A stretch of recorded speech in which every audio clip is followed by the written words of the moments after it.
Welcome back, friends. Welcome back. It's time for another episode of Strange and Beautiful Book Club Deep Cuts. Dune edition. We've discovered buttons. Yeah, it's time for us to discuss. We just spent 3 episodes talking about Dune, the book. And now we're going to talk about the failed epic attempt to adapt the book. If one could generously call it an attempt to adapt the book. It's a trippy adventure. Yeah, a trippy adventure of the story. Attempt to Also make named a book. Dune. Hey, it had the same, some of the same words were in both. That's true. The, and, is, of, and. Those were all in the same book. Yeah. Frank Herbert, the name Frank Herbert was in both. Yeah. Because the movie said inspired by Frank Herbert's Dune. Yeah, loosely adjacent to. And that epic that we are talking about, of course, is Jodorowsky's Dune. But before we get started, hi, I'm Rachel. And I'm Matt. Welcome to the Strange and Beautiful Book Club. Deep Cut. Dune edition.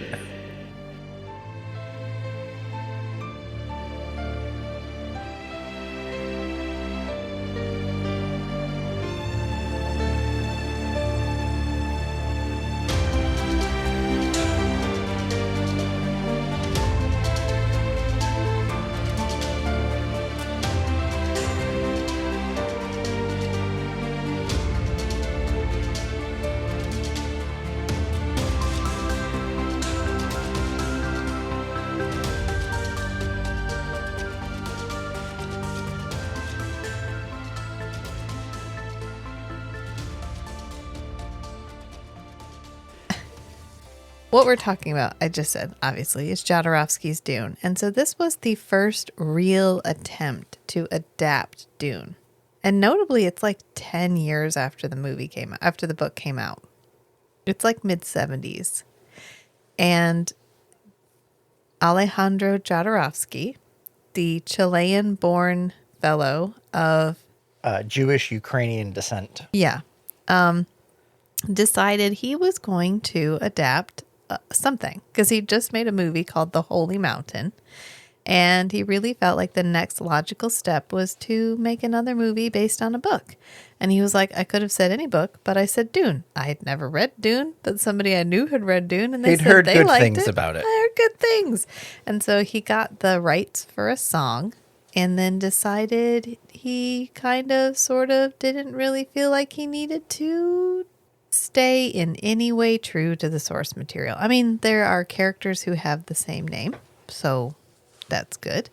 But ultimately, I think what this movie was about him making a work of art that he felt would inspire people spiritually, which is possibly the most 70s reason for making a movie possible. And I loved that he said, you know, the hallucinations that you get when you take LSD. Yeah.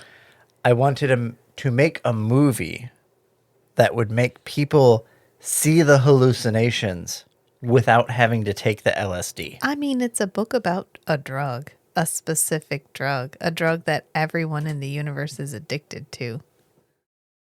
So That expands consciousness. I mean, fair. It expands consciousness. It extends life. It creates an altered state of being, often a physically altered state of being if you take it for long enough. So as a metaphor for LSD, I think he was really staying true to probably what was Frank Herbert's initial inspiration, which was the idea of like, can a drug be so influential in a culture that it literally drives society? So, yeah, I mean, that's fair. And we watched the documentary, Jodorowsky's Dune. And I think our real takeaway from that is we need to have an entire deep cut on Alejandro Jodorowsky. Absolutely. We're going to. Yeah, because at the end of it, we were like, I need to know more about this man, and I need to consume everything that he has ever created, because I guarantee you he was passionate about everything he put his name on. Right. The whole vibe, the whole vibe that we got from Jodorowsky, because he's still alive now. Yeah. He's like 94. Right. He's still just making shit all the time. He's just making shit. Yeah. And we've talked a lot about how much we love seeing things that are created by somebody who has a very clear artistic vision and they execute on that uncompromisingly Yeah. in a way that's trying to encourage everybody to just do their best. Right. To make the best new, amazing, novel, innovative thing. Right. And everything that we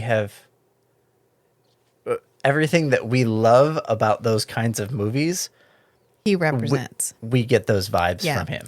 I was thinking about what's a good metaphor for this, because we talk about this a lot. The fact that there is a tangible difference between a movie that is created because the people that made it felt like it needed to be said, felt like they needed to create it, and the type of movie that is created to make money.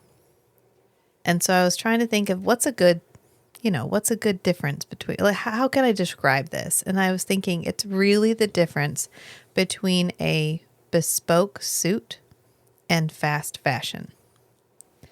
So if I go to a tailor and I have a suit made, handmade for me, I can wear that suit for the rest of my life. And even if it's out of fashion, it's still going to look good because it is the best example of what is available to be created in the time when it was created. And all of the little details, Yes. the quality of construction are so carefully done Yeah. that it lasts. Because the and importance it keeps getting used. Yeah, the importance of the hand of the craftsman in the creation cannot be undersold. And then you have fast fashion, which is literally designed to be consumed and discarded. And I think that's what you get from a lot of movies today is you get these movies that are intended to be seen. You're going to spend your ticket money on them. You're going to buy a box of popcorn. You're going to watch it. You're going to walk out. You're going to talk about it for a little while. And then you're probably not going to revisit it. Rewatch value 0. Right. I think we talked about that with Eric the last time he was on the podcast for Near Dark, which is, he said he can remember getting movies and watching them over and over and over and over and over again and really feeling an attraction to the movie and wanting to watch it over and over and over again. And then a lot of movies today, you watch it and you're like, well, okay, I don't need to watch that again. Here's an example from my life history. I have watched the new Transformers movies. I've probably only watched about half of them. Yeah. I think there's like 5 or 6. Or more. I've watched, Yeah. or more. I think I've watched 3 of them. Yeah. Whereas the 1980s cartoon Transformers movie, I have watched 200 to 300 times at least. And You got the touch. I will watch it again Yeah. at any moment. Ironically, it's Prime Day. Happy Prime Day. I believe we have all forgotten the reason for the season. Don't he died forget for us. the sacrifice That of Optimus made for Prime. us. Yes. Yeah. What does he say about the till all are one? Till all are one. I think that's really what our takeaway from this documentary is here was a man who had a passionate idea. And I loved the way he described putting together the team of people that were going to work on it. His warriors. He went out, spent months Yeah. just out and about pursuing people, vetting them, and recruiting them to be on his team of warriors. Yes. To make this project. Right. And I think one of the things that I kept thinking about was, there's one of the hallmarks of the autistic personality is no one is above you. No one is no one is how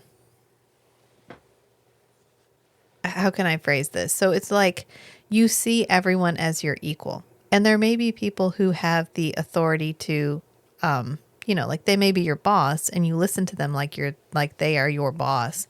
But as soon as they lose your respect, you're no longer interested in treating them like a boss. You don't feel that there is an intrinsic value to somebody that is greater than your intrinsic value. Just because of their title. Just because of their title. And I think that Jodorowsky might have a little bit of that, because it was basically like, well, who do I want to do my special effects? Well, that guy who did that one movie was great. That whole what was it called? 2001: A Space Odyssey. Yeah. I think I'm going to go get him. And so he just showed up to get this guy, and he ended up not liking him. He was like, no, he's not passionate. He's not a warrior. He is not a spiritual warrior. He's just doing this for like the technical value of doing a thing. He's not doing it because he's passionate about it. And he left. And then he saw Dark Star, which we have got to do. Wow. Dark Star. Yeah. I am not sure. He must have been on something if he watched Dark Star and was like, that's my man. Is that not the one where the guy, it's a beach ball with plastic feet is the alien? Yeah, they pick it up and Yeah. they kind of adopt it. It becomes the ship's pet. Yeah. I mean, it's a funny movie. That's the one where the guy surfs. Oh, that's maybe a spoiler alert. I don't know. But it's from the 70s, so sorry, go watch it. But the guy ends up surfing out of Like the spaceship at the surfboarding end. Yeah. down into the atmosphere, into re-entry. What a fucking wild movie. Maybe we need to do that next, just for fun, for funsies, because that movie is, it's a trip. And he Yeah. was basically like, the only reason anyone would make a movie like that is because they were passionate about it. And if they're passionate about it, they're my fucking people. And he went and found him, Dan O'Bannon, he was the special effects director for Dark Star. And so he went and found him, and he was like, come to Paris, sell everything you own. We're making a fucking movie. And there must be something about him. I bet you good money that Alejandro Jodorowsky is fucking intense in person. I bet you that man does not have a light conversation to save his life. Okay, so in the documentary, he describes recruiting his warriors, and then he starts recruiting the cast to play his characters. And he wants the same thing. Yeah. He wants passionate artists. Right. To cooperate with him on this endeavor. Yeah. And he talks about wanting Mick Jagger to play Fade Rautha. Yeah. And he said he happened to be at a party. Probably word had spread to Mick Jagger. Yeah. And he saw Mick Jagger from across the room, and Mick Jagger saw him, and then Mick Jagger just walked straight to him. And from Mick Jagger's perspective, it was probably like, oh, nobody has even told me what this guy looks like, the guy that wants me to play this character. But I can tell that's him right there. Right, I can see the fire in his eyes. Fire, yes. Yeah. He does have a fire. He definitely does. And he didn't just hire film people. He hired actual artists. He hired Moebius, as he calls him. Jean Giraud, who is a comic book artist, very famous comic book artist. And he brought him on to do all the storyboarding because he was like, the only way I'm going to sell this is if I plan this entire movie shot for shot. So he created what was basically a comic storyboard for the movie. In advance. So like before anything else. And then he was like, okay, I need He's like, somebody. this guy is a genius. A genius. I would just explain what's happening and yeah. he would draw it and then we boom, go to the next scene. Yeah. And you can tell it was like they show you storyboard images in the documentary, and it's pretty fucking amazing. Yeah. I'm sad there's only a few of these books available for people to get, because he also hired Foss, and Foss is like a famous like science fiction cover artist. If you have seen one of those old 1970s science fiction covers where they have this amazingly detailed, totally off the wall spaceship on the cover, that's probably Foss. And just to like throw some icing on the cake, he was, hey, let's get Giger. Oh, you guys know, Giger, right? There's a little movie he worked on. It was called, what was it called? Aliens. But of course he hasn't worked on that yet. This is the 70s. And I want us all to put on some context lenses for a second. I feel like that's super important right now. One of the only major serious, let's call it serious, but with a grain of salt serious, science fiction movies that had come out at this point was 2001: A Space Odyssey. Other than that, science fiction is a throwaway. You've got Star Trek, which is a television show. It doesn't run very long. We might have made the first Star Trek movie, which thematically is different from all other Star Trek movies because they were really trying to be 2001: A Space Odyssey instead of trying to be Star Trek. And we remedy that from 2 onward, but the first one is pretty boring. We don't have science fiction as the epic playground for culture in the way that we're going to get it, in the way that Star Wars is going to make it in 1977. We're not there yet. And here is this guy trying to create a epic cultural exploration in a sci-fi setting. When previously, seriously, 2001: A Space Odyssey is as far out as it gets. And that is several very stunning special effects shots, some classical music. There's a bit with some apes, and then there's just wild screeching to colors for 45 minutes. And then the best 5 minutes of the movie, which is the guy in the room, and then Space Baby. And you're asking people to go from that to this Jodorowsky's Dune. It's like I watched a documentary about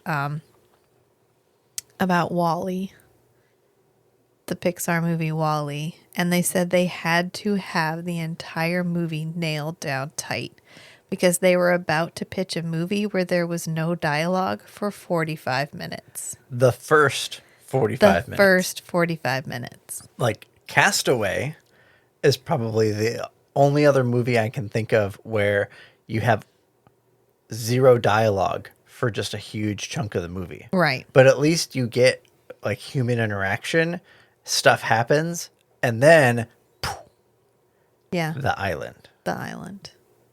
Not but so they here. Sold WALL-E. Yeah. And that's what I think that is what Jodorowsky was trying to do, is he was trying to have everything absolutely nailed down because he needed to sell it. And he really gathered a team of warriors. My first job out of school that I was actually doing like technical work, it was at a startup, and it was a very stressful educational process, but the owner of the company had said he had like 5 or 6 of us engineers together, and he was like, I'm imagining like a team putting together a team, and that team properly constructed is a flashlight that you can shine on any problem and solve that problem. And right now we're doing this kind of stuff, but we finish that and then we can pivot to pretty much anything if you get the right team together. Absolutely. And then you just go wherever you want, wherever the opportunities take you. Yeah. And that's kind of what he's doing here. He's constructing this team. He's organically assembling this team piece by piece, finding the person that will fit to fill a need within the team. Right. And then, okay, now here's culture fit. Here's the gap for the next piece that I need to go find. and Phil. I think my favorite one was about his son, Brontis, who he was like, "You're going to be Paul." And then he put him in like martial arts training for 2 years. 7 days a week. How many hours a day? Yeah. Like 6 hours like a day 6 hours a day for of 2 physical, years. like martial training for 2 years. Tell me your dad's intense, and then I'm going to tell you, well, at least he's not fucking Jodorowsky. Can you And I imagine think just being like, sorry, there was a son. whole like educational curriculum Yeah. alongside that He was too. trying to turn him into Paul. Right. He wanted to make him into a like literal fighting machine, Yeah. a master of his body, but also a master of his mind. Wow. Yeah. Yeah. And I did like the part where we were talking about kind of who he was going to cast. And it's really interesting because he was almost hyper focused on all the male characters, but then you think, well, there's really just a lot of male characters. So that makes sense. I mean, they're Right. besides Jessica, really. There's Jessica and Chani Yeah. are the big female characters But like he wanted Orson Welles. to be the count, Yeah. Baron. And he the had Baron. to agree to have a chef on. I loved how much he played to each person. Like Yeah. Salvador Dali, he wanted to be the emperor. Okay, you can be the emperor. But he wanted to be the highest paid actor. And he was ever. And he was like, okay, well, maybe I can get his role down to like a minute. And then I'm going to pretend that the emperor made a robot copy of himself to protect himself. And then the robot will act out all the rest of his scenes. Perfect. Done. And then Mick Jagger was going to be in it. And David Carradine. Yes, David Carradine as, who was it? The Duke? Not Maybe the Duke, but he wanted the Duke to be castrated. He had all these other really wild ideas. I think because he was trying to play up the mysticism. Yeah, he was amplifying how mystical and mythological the story was. Right, because Dune itself is almost anti-mythological. It's almost Right. it's anti-white savior.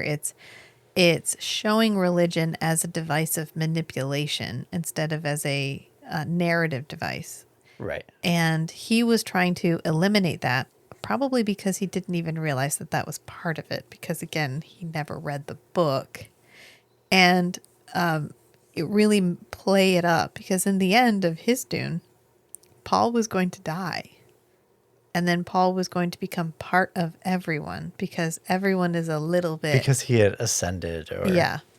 Because the elevated savior himself. the savior is in all of us, and Paul is the Mahdi. He's the savior, so he gets to be. We are all Paul.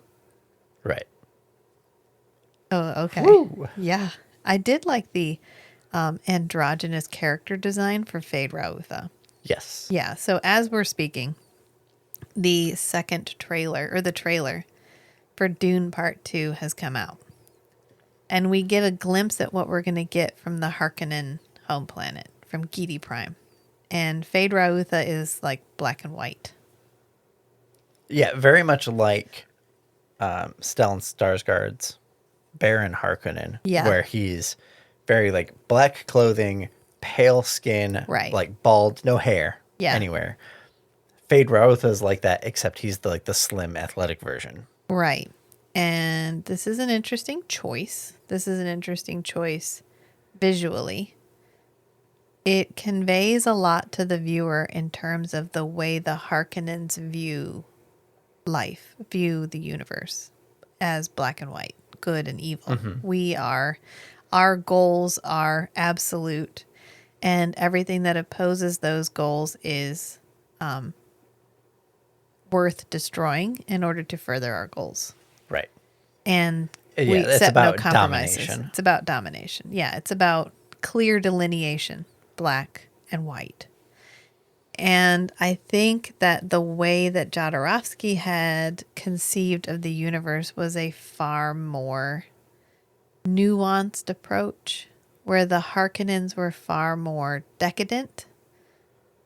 I loved the way that Fade Rautha was extremely androgynous. And I think what that gets us is a fluidity to the characters. Right. when a character is not like heavily, labeled Yeah. as masculine or feminine, they have a wider spectrum to work in. Yeah. And I think it would have worked really well for the Harkonnen characters in general. Right. Because they have this air, this almost affected air of decadent, hedonistic indulgence. Yeah. But it's almost on purpose to hide this cultivated, deceptive persona. Yeah. That's really making the decisions about what they're trying to accomplish, and then the decadence is just to cover it up, Right. to put people off. I would love posters of all of Giger's sketches for the Harkonnen world. Oh man. What a fucking amazing artist was. He is since passed. I would love to have had a conversation with him, because I know I used to do a lot of artwork, actual artwork, not merchandise and shit. And I know I don't seem super bubbly on the podcast, but I'm a fairly upbeat person. And all of my artwork was very, very dark. And I wonder if he was the kind of guy that when you met him, he was super chill and super cool. And then when he drew, it was all like skulls and dripping appendages and these off the wall, like mechanical and organic conceptions that sort of straddle this line of being both aesthetic and monstrous all at the same time. Yeah. And Jodorowsky said he plumbed the depths of the human soul, the darkness. Yeah, the darkness of the human soul. Yeah. It's pretty cool. You can see why he became the inspiration for so many different things, like Alien. Right. So we go through this like almost biography of the life cycle of this attempt at adapting Dune. Yeah. Which some of the things that they talked about in like how do you make this remind me of I watched a documentary about it was the Met, like the Metropolitan Opera did a performance of Das Ring der Ring Rheingold. das Nibelungen. Okay. Wagner's opera. Yeah. About the ring and what was like Götterdämmerung and whatever Brunhilde and the where the flight of the Valkyries comes from. Yes.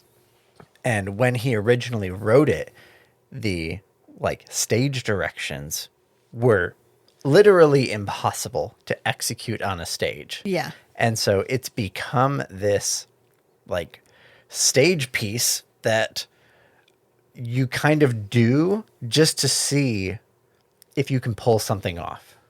Yeah. It's like, okay, I'm a really good like, stage director, like I can pull off these plays like no problem. And all right, here's the impossible one. Yeah. Let's see if I can adapt this script into a play that I can actually perform on a stage. And so this was a whole documentary about I think it was called Wagner's Dream. Oh, is that the one where they created the set and it was so fucking amazing? And it was these like with triangular projectors and wedges Yeah. that all could rotate independently. Yeah. And so you could create all this terrain by rotating everything in different orientations. And then they had projectors at different angles to project basically the set onto this thing. It was really cool mechanically, and you end up doing a lot of really cool dynamic stuff. Yeah. And so then, like, one of the really difficult things to adapt is at the end, they actually go walk on the Rainbow Bridge. Yeah. But because this set is actually just a bunch of triangles, they take the long shape and just turn it up. So it's a very steep ramp, and then the people are on ropes. And then they're literally projecting like this moving rainbow effect, and they actually have them walk up the stage, Yeah. the set, to the top of the Rainbow Bridge. Nice. And anyway, but they talk a lot about how the whole like tradition of this play is understood to be impossible to perform live on a stage. Yeah. And I got similar vibes when people were like, how the fuck would you make this book into a movie? Right. How do Yes. you execute that? What do you focus on? Right. What do you You choose? have to. Well, what do you choose when you want to make this into a 2-hour movie? Right. But If it's 14 hours what do you long, not have to cut when you make it a 12 to 20-hour movie? which is ultimately the downfall of the movie. right. His scope was too big. His scope was too big. And He wanted a 14-hour movie, and he refused to compromise, which I really loved that part in the documentary when he was like, no, this was my dream. I had brought my dream to life. I had showed them what I wanted for my dream. I was not going to compromise on my dream. You don't compromise on dreams. I would and rather not make like Rachel says every once in a while when we really like hit on something good, she's like, the fucking audacity. it. Yeah, the audacity. To like believe that you could pull this off. Yeah. And He was like, do you what not if know he who I am? had? I have made 3 movies, one of which a guy shits gold in. Okay? Okay? I am Jodorowsky, motherfucker. You will make my 14-hour movie. And they were like, okay, so heard, but I'm not going to do it. I love the book. Great job. Definitely helps. The book, meaning the book that they compiled. Yes. Yes. Yeah, because he compiled an entire like guide to how I'm going to make this fucking movie. Yes. Is basically what it was. And they were all like, so cool. Thanks for sharing. But gonna have to hard pass. And ultimately, it just didn't get made. It fell through. He didn't get to make it. Yeah. They got to the In its point entirety. where Yeah. they were pitching it to the studios to get, $5 million of funding. Yeah. They were not going to make Yeah. a 12 to 20 hour film for $5 million. Well, anyway, maybe Jodorowsky could have figured it out. He wasn't going to pay his son. That He- was fine.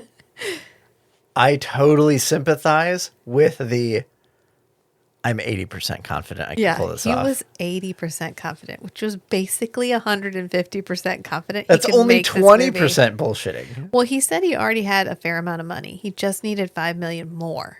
Oh, okay. I think in total it was Gotcha. going to be 15 million, which in the mid 70s was pretty high. yeah. It was pretty high.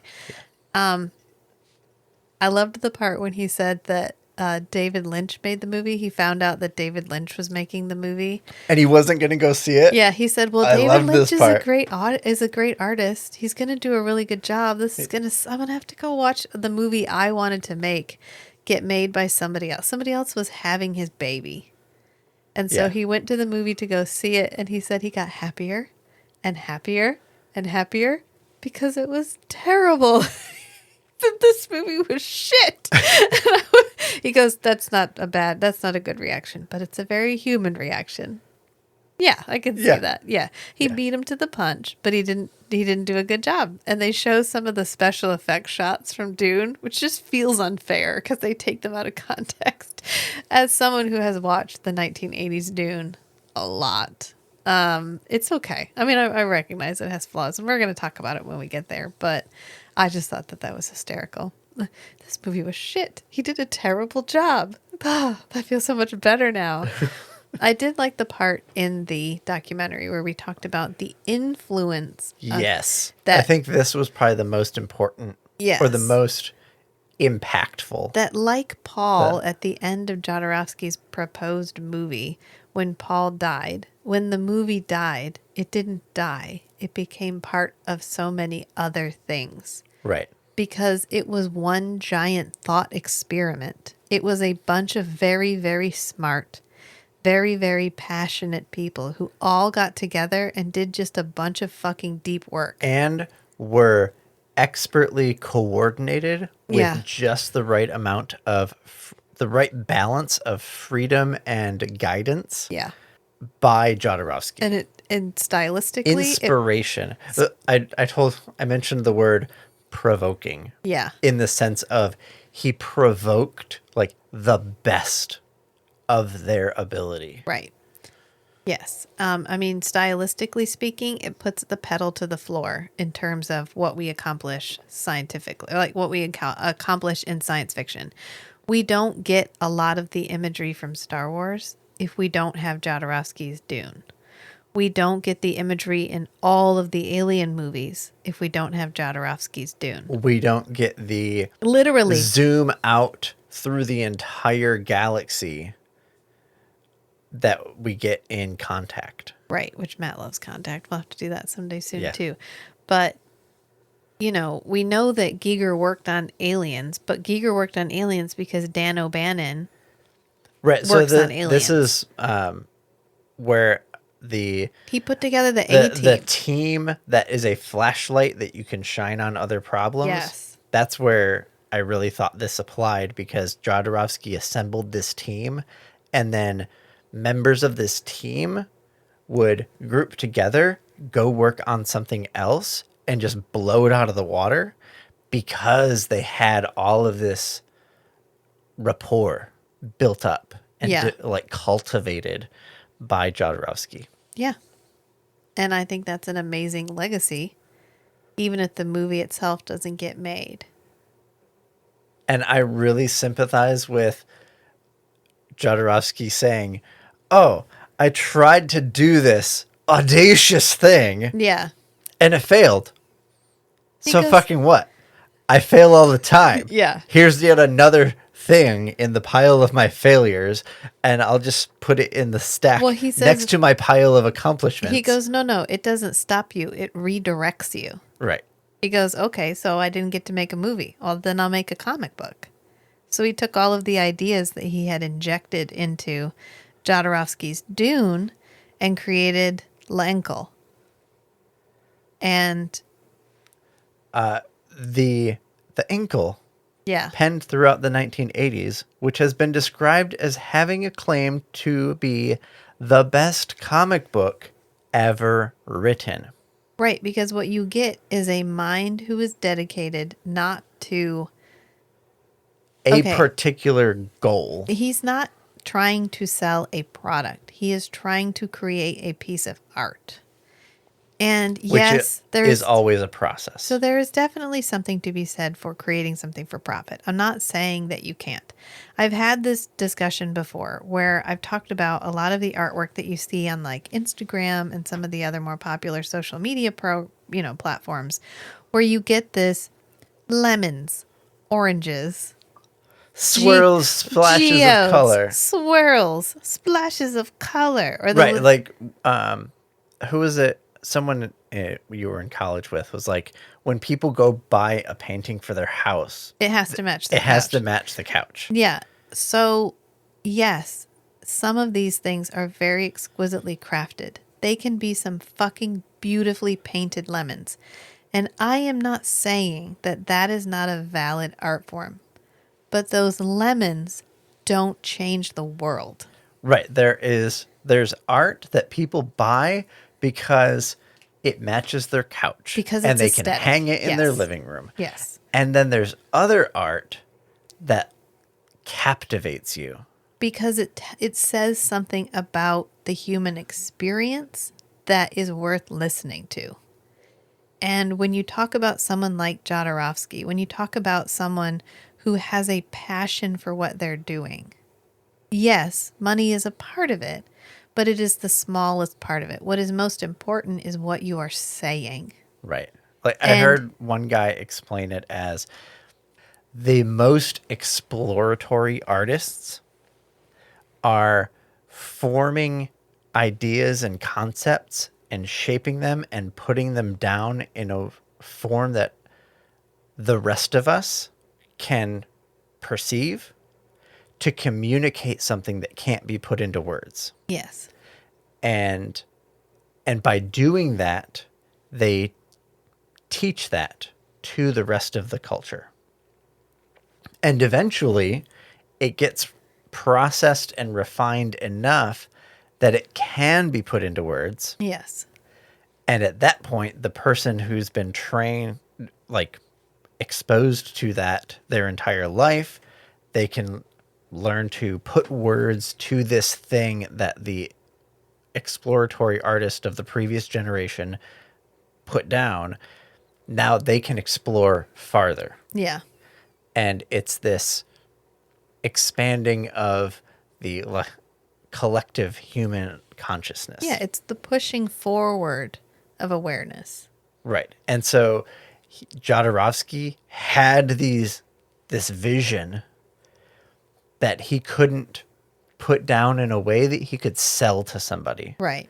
But that ended up inspiring generations of future artists. Right. It pushed who the boundaries of could perception. put it down in a way that you could sell to somebody and pass it on. Yes. Which has only inspired more artists to explore beyond that. Right. Although he went pretty fucking far. I don't know. You know what? I don't think Jodorowsky does anything that he doesn't go hard. Right. He goes hard or he just fucking doesn't go.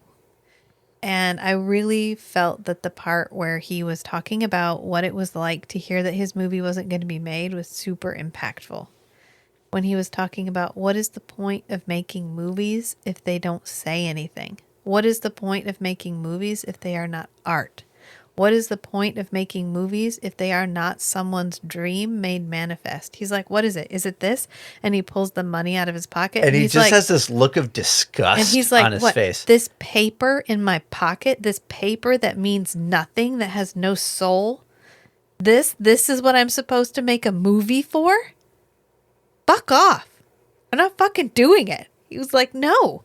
The whole point of a movie is that it is a dream. It is my dream. And I am putting that dream on the screen for you to see, for everyone to see. To change the world. I was trying to change the world. I was literally trying to create a way of communicating this spiritual message that I felt needed to be communicated. I created a team of warriors that I thought were capable of expressing that dream, and nobody wanted my dream. And I think that that's a lot to ask out of every movie, but that doesn't mean that any movie can't be that. I mean, there's a place for everything. There's a place for Caddyshack, and there's a place for Mandy, right? We get the range. We really do. But don't sell me lemons when what I want is An experience. An experience. I want to walk out a different person. I want you to make me think. And I want to come back to that movie when I really want to think about something. And I feel like the passion that he injected into his project is ultimately what pushes it into the culture. That's ultimately what acts as the substrate that gets it dispersed. Because it's a sincere. Yeah, we love sincerity. We say sincerity a lot. Sincerity is something that has a lot of meaning to both of us, which is I mean what I say and I am who I am. I'm not anyone else. I don't have the space or the time or the energy to be anyone but me. So if you've met me, you've met me. And I think sincerity means a lot, and we like to see it in a movie. I don't want to be lied to. I don't want meaningless, what do they call them? There's a word for those like platitudes that people say. Deepities. Is it deepities? But they there's sound profound, but there's one where something else. They're like, they say them because it interrupts rational thought. Oh, yes. thought terminating cliches. Yeah. I don't want a thought terminating cliche. I don't want live, laugh, love.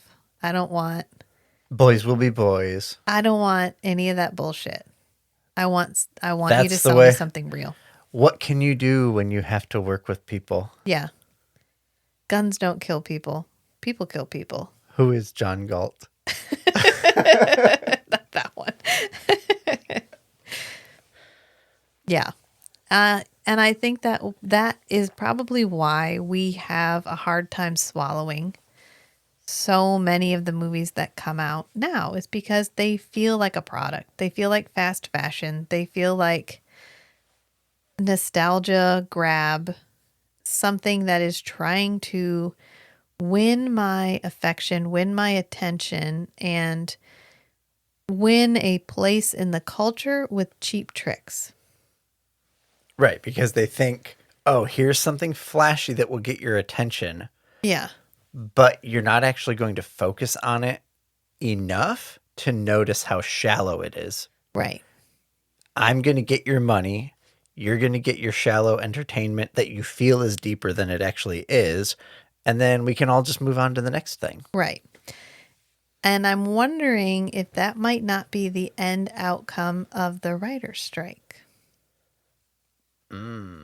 Because if writers are getting paid more, you're going to have to invest more in every product that you create.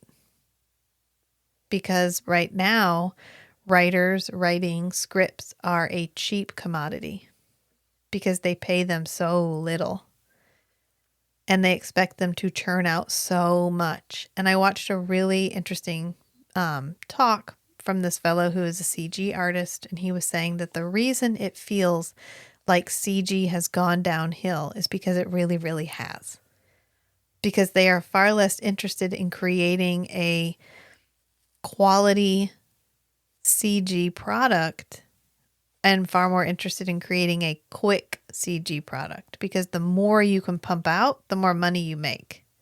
Instead of creating a bespoke suit, you buy 50 pairs of fast fashion jeans and t-shirts. Right, that are each going to last like 3 times wearing it, and then you throw it away. Right, you wear it once, it gets a hole, you can't fix it, you throw it away, or it shrinks or whatever. Instead of the bespoke suit, which takes time, it takes craftsmanship, and it's beautiful no matter how old it gets. Like Jurassic Park. Here's a classic example. Jurassic Park is over 20 years old. Those special effects hold the fuck up. Yes. Yeah. Yeah. Oh, yeah. Yeah. Oh, yeah. You watch it now, They literally still good. constructed a like 45-foot tall animatronic T-Rex. Right. And they then used just CG so filled smartly. in Yeah. the edges with CG. There's a couple scenes, like 1 or 2, where you're like, okay. All right, thanks, 90s. That was cute. Right, but so many of the scenes where the dinosaurs are actually interacting with people, Yeah. it's practical effects. Right. Because And CG so it was sells. used so sparingly. It was used it's artistically. so much better executed. Yeah. There's no substitute for a suit or a puppet For a man in a suit. for a man in a suit. Or a woman robot in a suit. Yeah. There's just nothing beats animatronics. I love animatronics. I love an animatronic puppet. We went through a Haunted house? haunted house, and they had this giant puppet on like a track on a railroad It was a rails. track on the ceiling. Yeah, no, it was rails on the floor, and he like slid out and held its arms out, and it had this whole animatronic face. It was this awesome, complicated puppet. And I stopped because I was like, look at that puppet. And they wheeled it out at me to try to get me to go. And I was just like, watch what it's doing. Right, because it's kind of up, and then as it comes toward you, it swings down. Yeah. And its arms open up at the same time. Yeah. So it's just kind of popping out of nowhere and boom, getting big fast. It was so And we cool. both just stopped. We were like, that is so cool. Look at that puppet. And an actor, a worker, yeah.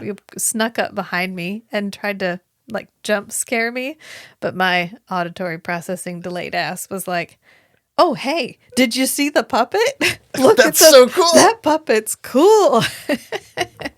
And, we live in a fast world. We live in a world where it's more important to create quantity than it is to create quality. And we need constant novel stimulation. We have trained our brains to expect constant novel stimulation. And that extends to everything. We will literally take a quality cut in movies if it means we get more movies per year. Right. I saw an article the other day that was making an argument that there's not a lack of new RPG games. Yeah. RPGs. And RPG games. Yes. it's that we've been spoiled by the great games of the past. Yeah. Because the new games they're not, it's the same situation where it's like more games more quickly. It's overwhelming. I find rather it than overwhelming. Fewer games less often at higher quality. Right. I mean, yeah. Yes. And it's an entire culture shift that would have to happen to go back to, I get 2 games a year, but they're the fucking awesome games. And, we've been wrestling with that because we just switched to a bi-weekly schedule for the podcast. And I'm like, man, we need to be putting out more. We need to be putting out more. I mean, we're putting out more. I'm putting out 2 episodes of Feast, Sheath, and Shatter. I'm putting out 2 episodes of Strange and Beautiful Book Club. I'm putting out a weekly episode of Come in 81 Kilo. So we're putting out a lot of episodes, but I'm like, oh, we need to do more. And I thought, no. What if we take our time and we're creating lots of different quality things and putting them out more slowly? That's okay. It's okay. You got to reject the hustle culture idea that it's got to be go, go, go, more, more, more. If you aren't totally exhausted and burned out at the end of the day, are you even working? Are you even trying? Are you even trying? What would you say it is you do here? And I think the fact that Jodorowsky tried to create this movie, and ultimately what was created was a documentary about the attempt to create this movie. But even the documentary about a movie that never got made inspires this much philosophical discussion is a testament to what he was trying to do. And that the book that he made to sell the movie to the studios ended up inspiring some of the best bits in every great sci-fi movie over the last 40 years. Yes. Good job. Good job, Alejandro. Yeah. My only nitpick about the documentary was that one guy who had a weird way of speaking. He needed to be subtitled. And his opening line was, one time I went to see Alejandro and he went through the book with me and he described all the scenes. So I would say I'm the only person in the world who's ever seen Jodorowsky's Dune. Get off your horse. Fuck off. I read a book one time, so I would say I'm the only person in the world who's watched that movie. That may be true. I'm not saying it isn't. But I'll tell you other people who have seen the movie: Alejandro Jodorowsky, H.R. Giger, Moebius, Voss, Dan O'Bannon, everyone who worked on the movie. Oh, wait, they've all seen it too. Yeah, probably the person who's seen it more intimately than anyone else is Jean Giraud. Or Moebius. Jodorowsky himself. I just don't like I'm the only one. I'm special. I got to see it before it was even cool. I watched it before he even bought the rights to Dune. Get out of here, hipster critic. You're not needed in this documentary. Who even was he? He was like a director, and then the movie that he directed I didn't recognize. It's probably some huge movie. And I'm like, fuck you, I don't know who you are. I did love that they talked to a couple of movie critics, and I wanted to know what qualified them to be the movie critics that they interviewed for Right? this. Did they just Like- answer the email? What? Were they like, oh, How let's many email people a did whole they bunch? try to get? I don't know. But the documentary was good. It was good. Yeah, And the music liked was it. wild.